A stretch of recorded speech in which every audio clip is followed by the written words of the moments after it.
सोलापूर कृषी उत्पन्न बाजार समितीच्या निवडणुकीबाबत उच्च न्यायालयात होणारी सुनावणी पुढे ढकलण्यात आली आहे। सोलापूर कृषी उत्पन्न बाजार समितीच्या निवडणुकीसंदर्भातील उच्च न्यायालयात होणारी सुनावणी दुसऱ्यांदा पुढे गेली आहे।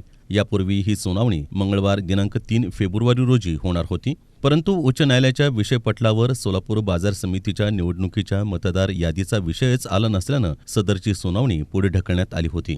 आता सुद्धा हीच परिस्थिती कायम आहे।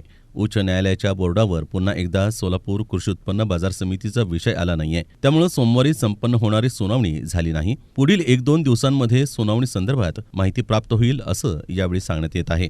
दरम्यान सोलापूर कृषी उत्पन्न बाजार समितीच्या पंचवार्षिक निवडणुकीची अंमलबजावणी सुरू करण्यात आली होती, मात्र विधानसभा निवडणुकीच्या अनुषंगानं सोलापूर कृषी उत्पन्न बाजार समितीची निवडणूक प्रक्रिया रद्द करण्यात आली होती। 31 डिसेंबर 2024 ही स्थगितीची अंतिम तारीख होती। मात्र नवीन मतदार यादीचा विषय समोर आल्यानं पुन्हा एकदा बाजार समितीच्या निवडणुकीला स्थगिती देण्यात आली आहे।